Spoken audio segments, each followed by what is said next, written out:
My name is Arya Lalloo and I'm a South African filmmaker. I was born in 1980 in Durban, which is a little coastal town in South Africa. And I've been making films since 2008. Your latest film is Jeppe On A Friday. Tell me what the story behind the film is. Jeppe On A Friday is a kind of very lyrical exploration of a Johannesburg neighbourhood, a CBD neighbourhood. So it is a very old, one of the oldest city suburbs. It's the sort of near the downtown? East side CBD. Right. The furthest most eastern, the eastern edge of the city centre. And it's, you know, it's connected in its history to the Gold Reef. It's always been a mixed class neighbourhood, and it's really a place where kind of organic history is, you can see it in multiple layers in the space. And so we spent a single day, a very large team of people spent the day in the neighbourhood and followed a group of characters. Why did you choose 5 men? Shannon and I had spent a lot of time hanging out in Jeppestown, and I got a very sort of strong sense of the masculine, kind of, it was a very masculine space. I mean, there's a men's hostel, lots of auto body shops. It's well known as a fairly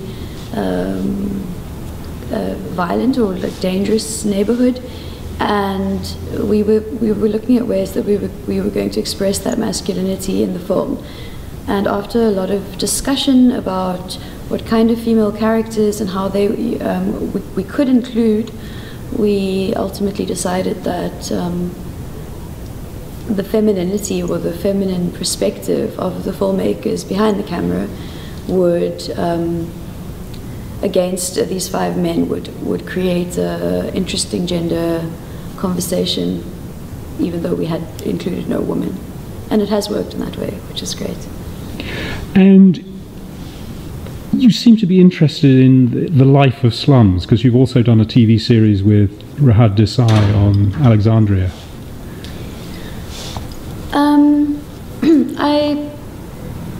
I don't know if I'd call Jeppe's town a slum, and Alex is certainly a township, but like all South African townships, and Jeppe and Alex, I mean, have this in common, and many spatial legacies of apartheid do, is that within the kind of slum exists a diversity of experience and a diversity of class.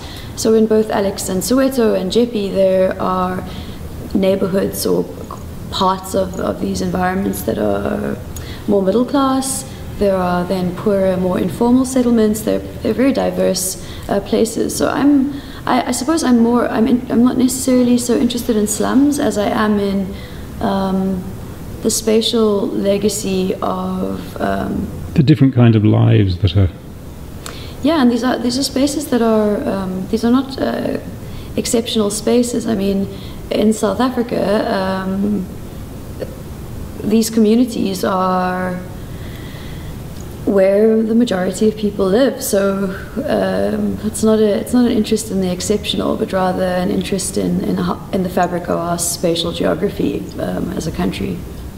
So what was the process of making Jeppe On Friday? So I live in a part of the city that is not gentrifying. I live across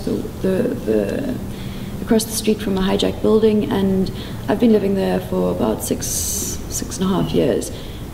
Which part of town is that? It's an area called Doornfontein.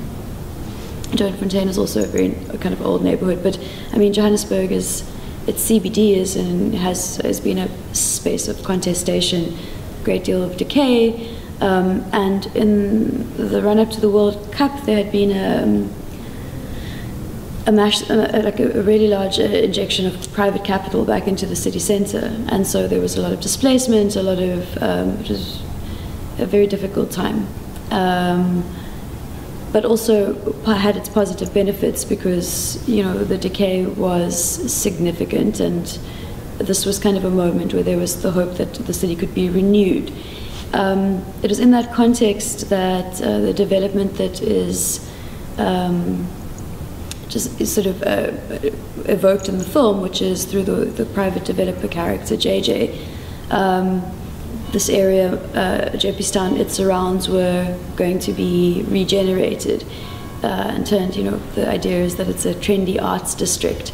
So I had a lot of concerns about the nature of that development, and met Shannon, a Canadian filmmaker who was working out of the university in Johannesburg around these issues, because a mutual friend, thought that we would have ideas in common. And she had made a neighbourhood film in Montreal called St. Henry, the 26th of August, which drew on a Hubert Aquin film from the 60s in the same neighbourhood, a kind of a cinema verite neighbourhood format that she was considering bringing to South Africa. So it was really around the politics of gentrification in Jeppestown that we decided that it would be great to work together on a film about that neighbourhood and its change. And so, part of the both the St. Henry film and the Hubert Aquin film was that it was a team of filmmakers, so bringing together a community of filmmakers to explore the neighbourhood. And we convened a group of female directors and camera people, soundmen.